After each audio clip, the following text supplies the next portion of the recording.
So I don't know if you guys have seen this. One of you or some of you actually reached out to me and told me to watch this. And I thought it was a pretty interesting conversation. So Kim Iversen and Briahna Joy Gray had somewhat of a debate. Now, this was about Marjorie Taylor Greene and AOC and the level of hypocrisy. So this was on Rising. I want to go ahead and get into this. Now, what is that discussion here? So what are they talking about? There is this, I guess, spat that's been going on between AOC and Marjorie Taylor Greene. MTG basically called out AOC about her not really, I guess, supporting Assange, backing the $40 billion going to Ukraine. At the same time, AOC is kind of calling out Marjorie Taylor Greene for not supporting a woman's right to choose. Now, what Kim and Bree are trying to break down here is the level of hypocrisy. Now, I think both of them had good points, but I want to hear from you about this. Who do you think won this argument? And I'm going to chime in here and there.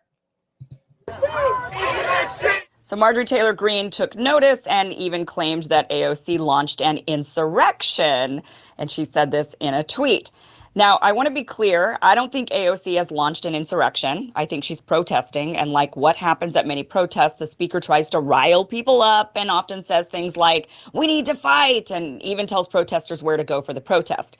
Sometimes protests get out of hand and turn into riots. It happens. But the organizers shouldn't be held accountable. And I think we learned this lesson from the Chicago 7, or at least we should have.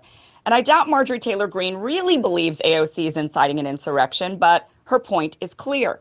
AOC has been very vocal about going after Republican lawmakers who called for or helped organize any protests of the election results, even though there's been no evidence of any sort of organized effort to overthrow the government, and that instead it really does look more like a protest that got way out of control, like the many we saw during the summer of 2020. Democratic leaders continue to insist on calling what happened January 6th an insurrection. And AOC has been particularly vocal about it, and she blames Marjorie Taylor Greene, as well as others, for vocally questioning the legitimacy of the election. Yet here she is, questioning the legitimacy of the court ruling, and she even goes further. Watch this. That's something that is going to be solved in a day or in an election or in a year. Because we got to strap in. This is a generational fight. I just want to add in here, notice she's using the same language that Kamala Harris used about this being a generational fight, meaning that 9 times out of 10, at least from where they're sitting, this is not something that's going to be resolved during our lifetime, basically.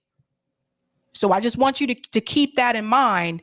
Here, AOC is using the same language as Kamala Harris. They all tend to do this, by the way.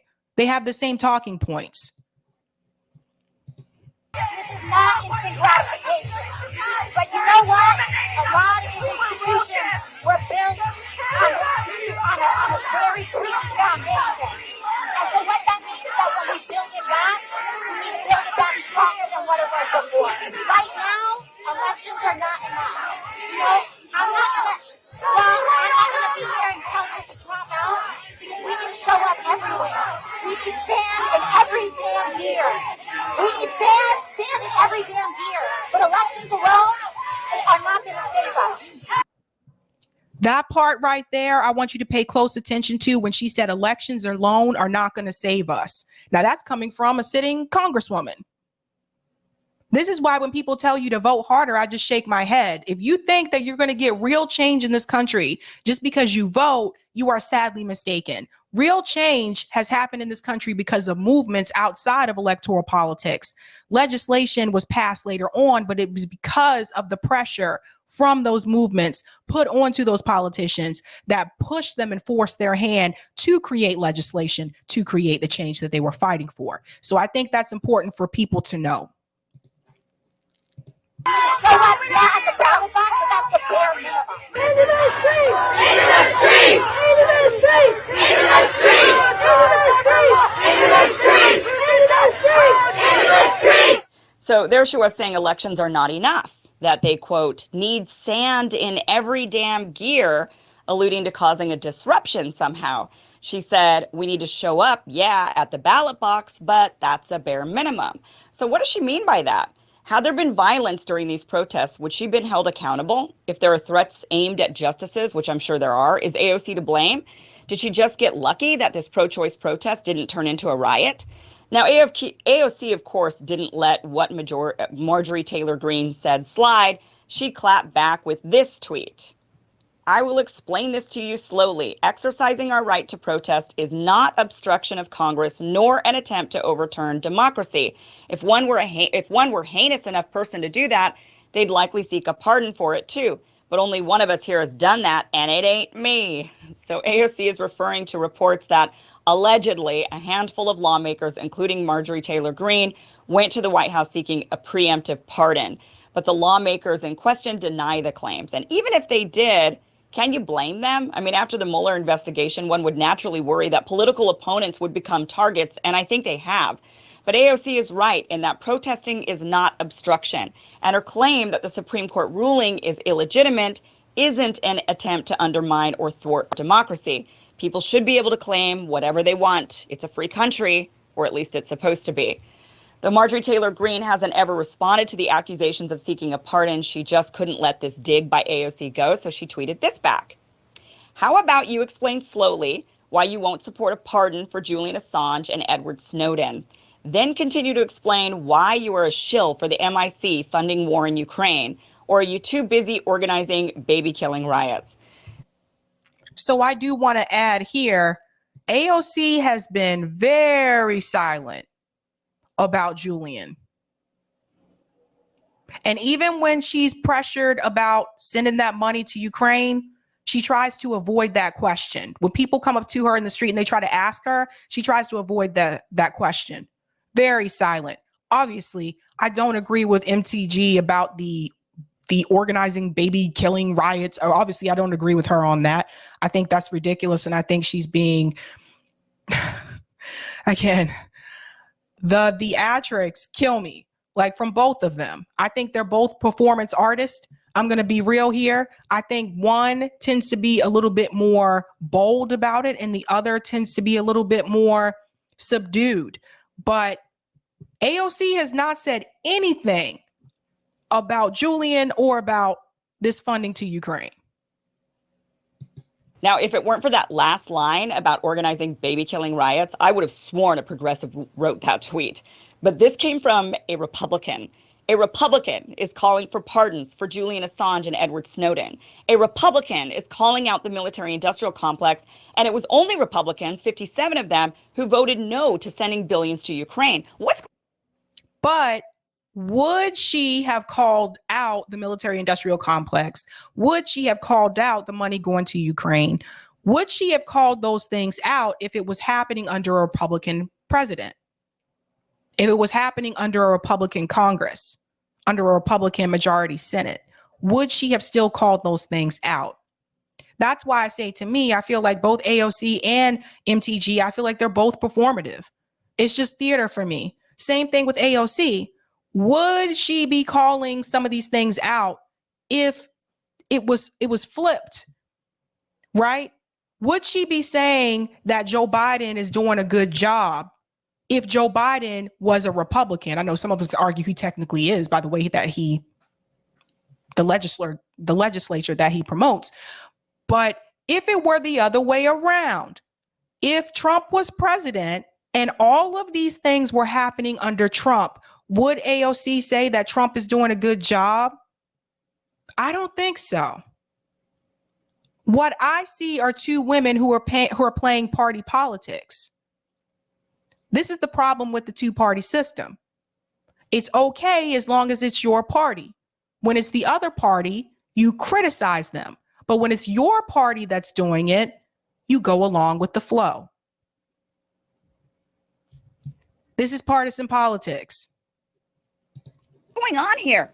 Republicans are increasingly showcasing an anti-establishment flair, and it's why their party is gaining in popularity. It's becoming more and more the party of the working class. Now, it's definitely not there yet, but the metamorphosis seems to be happening.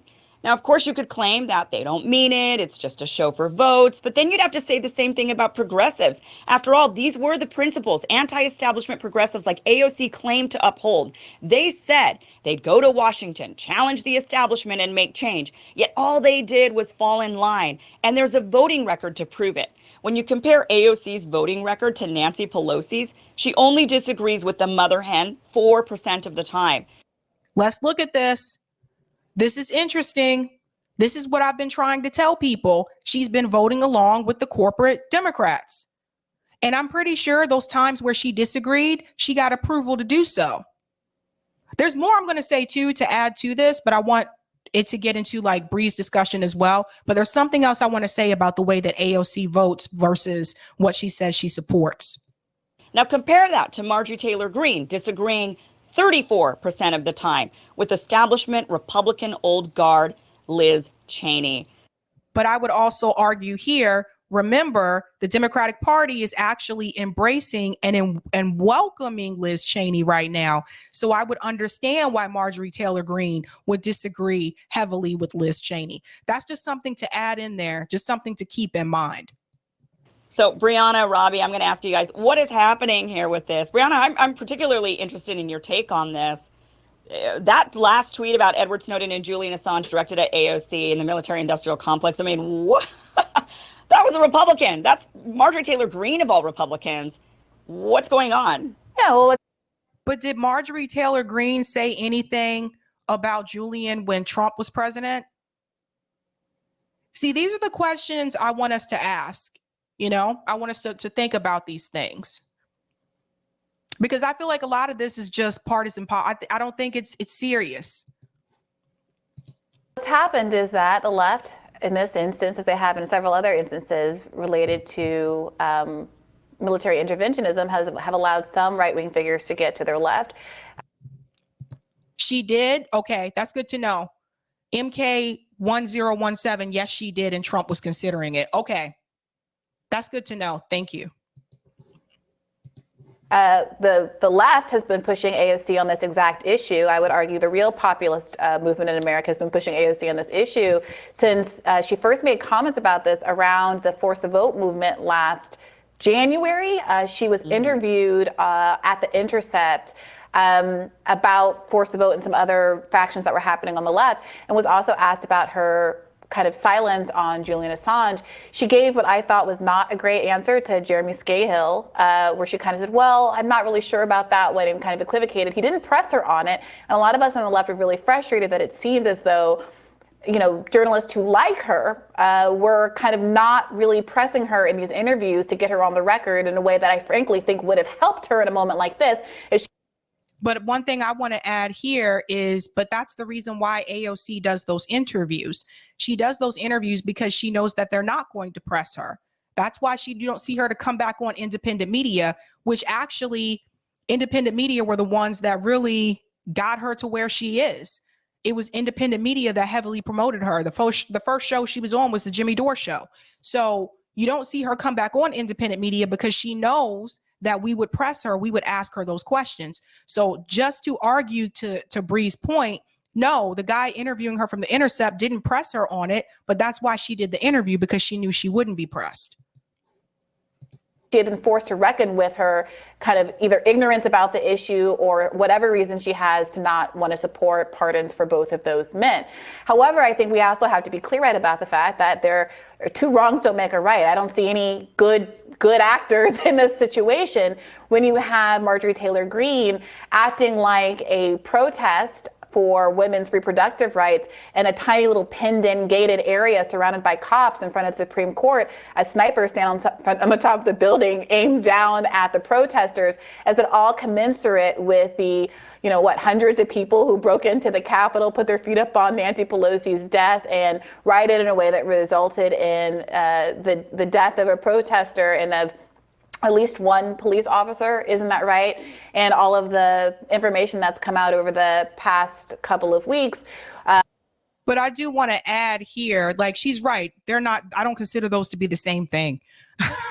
I'm sorry, I don't consider those two to be the same thing. But I do want to add, the protester that was killed was not killed by other protesters. She was killed by a Capitol police officer. Just something I want to notate in there.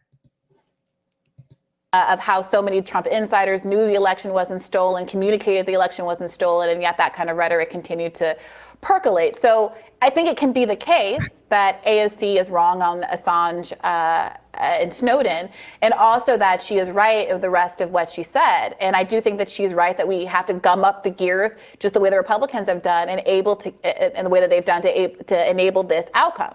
They have been fighting on every flank. They have been in town halls and local city governments working outside of the electoral system through organizations like the Federalist Society, training judges up, indoctrinating them in a certain particular kind of legal education to get the result we're living with today. And that's all AOC is calling for. And I think it's a little disingenuous to pretend that doing that work, which is completely legal and democratic, is somehow nefarious when the other side has been so kind of blatantly extra legal and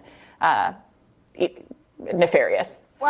But I would also add, I think this is the difference between the vote blue no matter who and lesser of two evils argument here. I would add this, just because one side is more blatant than the other, it doesn't mean the other one isn't as equally wrong. And I think this is a lot of language that we've heard, like around 2020, we kept hearing people say this, you have to do the lesser of two evils. They're both evil, they're both corrupt. So just because one party, the Republican Party, may be more blatant, more overt, and the Democratic Party may be more subdued, more covert, that doesn't mean the Democratic Party isn't as guilty as the Republican Party when it comes to these issues. So I do want us to start reframing that, because I think this is what got us in this situation in the first place. Us telling people and people telling us that you have to pick the lesser of two evils. They're both evil. We all need to leave this two-party system, and we need to stop playing this game. And I think as long as we keep saying it's left versus right, it's left versus right, we're never going to get anything done for the American people. We're doing exactly what the politicians want us to do. They want us to fight each other versus left versus right so that we don't focus on the class issue. And I think that's where we need to start redirecting our attention. Right. Some not great stuff. But I don't think that AOC is even making that case. What AOC is saying is that these justices who are on the Supreme Court right now lied under oath about their attitude toward Roe being settled precedent. They basically... Yeah, but I talked about this the other night. I'm sorry.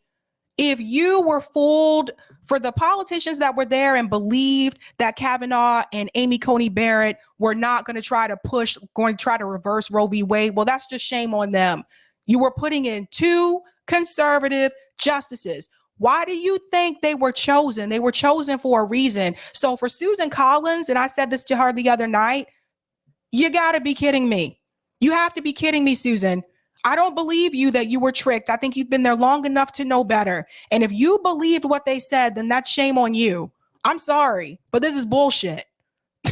Come on. I'm not even there and I didn't believe them.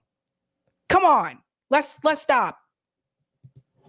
Induced reliance on the idea that they said it was precedent. It's a settled precedent. They've said it a long time ago. I don't think it's going to come up. I don't think it's going to be an issue in order to get on the court and then completely renege on their standing. There's also people who look at, the obstruction to Barack Obama making an appointment, filling in Scalia's seat, as creating an illegitimate court right now, and on and on and on. So, those are the kind of things she's talking about. I don't think that's ambiguous. She's been tweeting about it, giving interviews about it, and been very clear about what she means when she says the court is illegitimate. It's not these kind of half-baked claims that are coming out of someone like Donald Trump, who at the same time he's saying the election was illegitimate, was calling around to local electors and states, asking them not to certify election results and the kind of things, again, that we've been learning out of these hearings. Well, they are asking to impeach the justices. Yeah, which is a democratic, that's something that you're allowed to do. Yeah. Yeah, I mean, to me, it's all hypocritical. I don't see it that way. I mean, I view it as hypocritical because I just think it just depends on which side of the aisle you're sitting on. When you feel like, okay, this is legitimate and they're making crazy claims, and my claim, though it might be similar, has actual substance to it. And, I just think that depends on which side of the aisle you're sitting on. I think people on the other side of the aisle feel like their claim is backed by evidence or by, reasonable suspicion. And so I think it just really depends. But I do think that there is something to it right now when it comes to these people that are being prosecuted for what happened on January 6th. they are using their words. They're using their words, and they're saying your words incited this insurrection. It was because you said, go and do this XYZ thing, go march there, go there, do this thing. And so I don't understand how that isn't the same. Well, when the people they're like prosecuting AOC say, are the people who actually went into the building, right? They're being. For a second, I forgot he was here. Holy crap. I totally forgot he was here for a second. Sorry. Right, well, they're not being. We don't have to call it. If you did a riot, they right. did trespassing on federal property, right? Right. Yeah, they're not. Right. They're not, and I don't think they should. They're not putting Donald Trump in prison for the things he said that may have contributed but that's what they're it. trying to do. But they're trying to do that, Robbie. I mean, we know that they're trying to go after lawmakers. I mean, AOC has been one of the most vocal pointing out Marjorie Taylor Greene, Matt Gaetz, and these others, saying to them, you know, you were the ones who incited this insurrection. You should have to pay for this somehow. So it's not just the people that trespassed. It's the people that... If they're saying that, they're wrong. I think it's fine. Well, that is something they were saying. They were saying Trump. They were pointing out individual politicians as well. So Kim is right on that point. But I'm going to be honest with you guys. I totally forgot Robbie was sitting here for a second. Like, I totally forgot. He showed up and he started talking. I was like, what? My bad.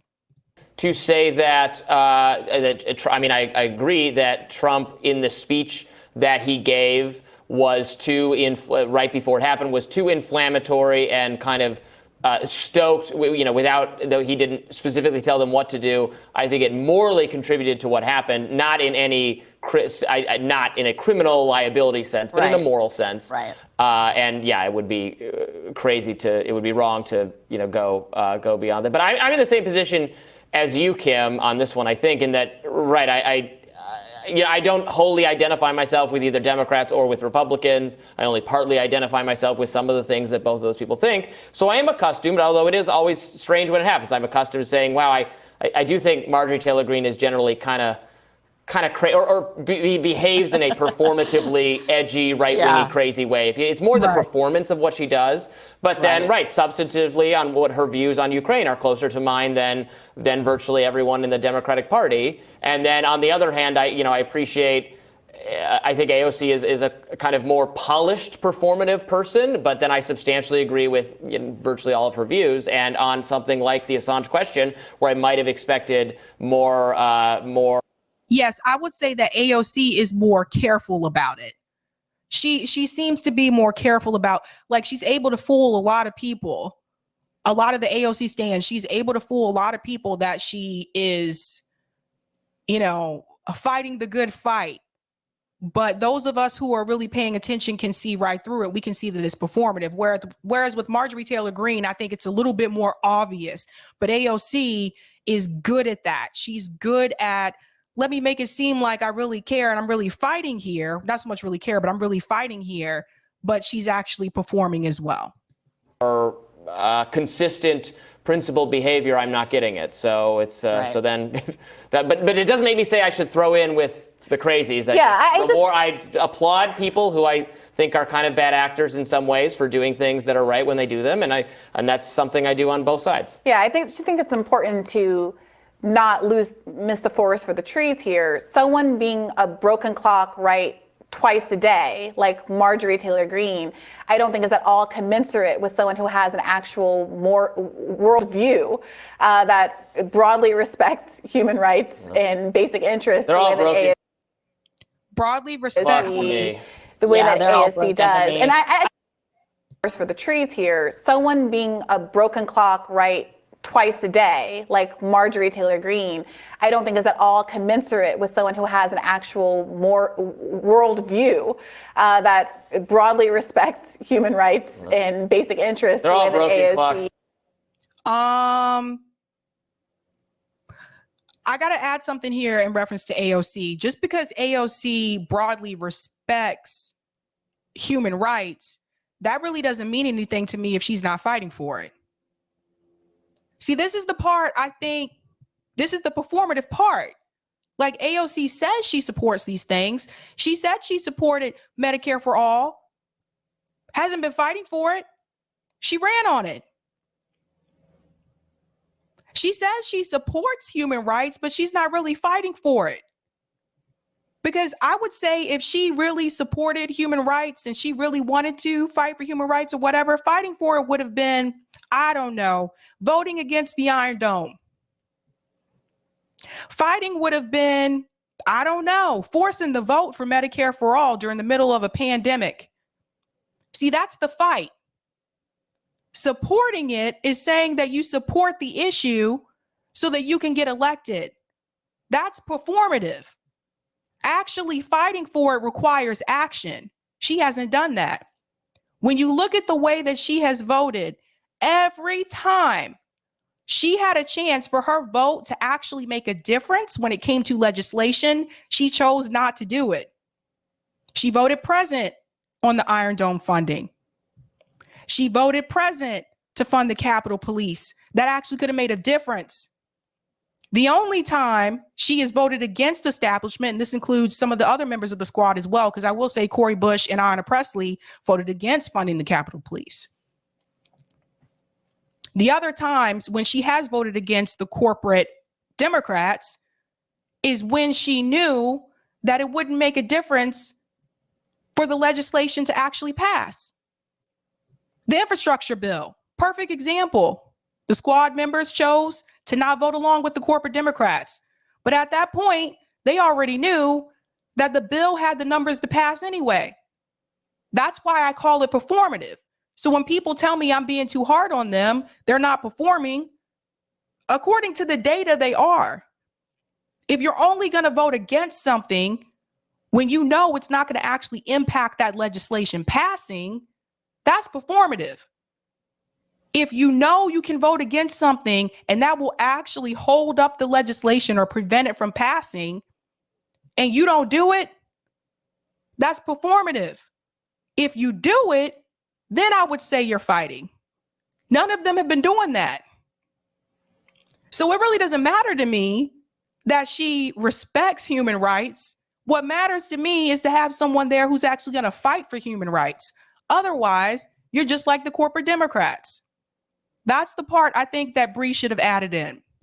The way that AOC does. And I do, wait, I'm sorry. I think it's really important not to conflate these things and pretend like, well, this side is this side and this side is this side, so it's all equal in the wash.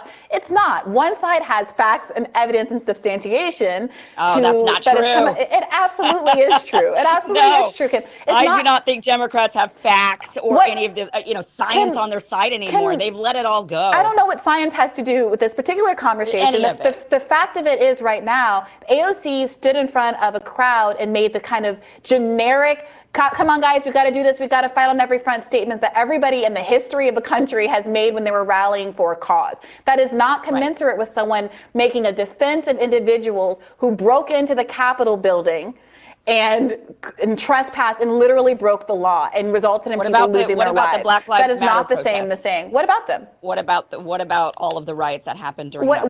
I don't know if I'm really heavily disagreeing with Bree on this.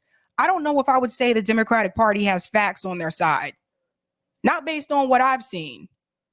I can say the same thing about the Republican Party. I have not seen facts be on their side. I see Ro Khanna, I see Joe Biden, I see Kamala Harris, I see AOC get on TV every day and lie to the American people. So I don't know if I would say they have facts on their side. I don't believe anything they say. I'll be honest with you. Again, I think it's all performative. What's the connection to AOC's statement in front of the Supreme Court?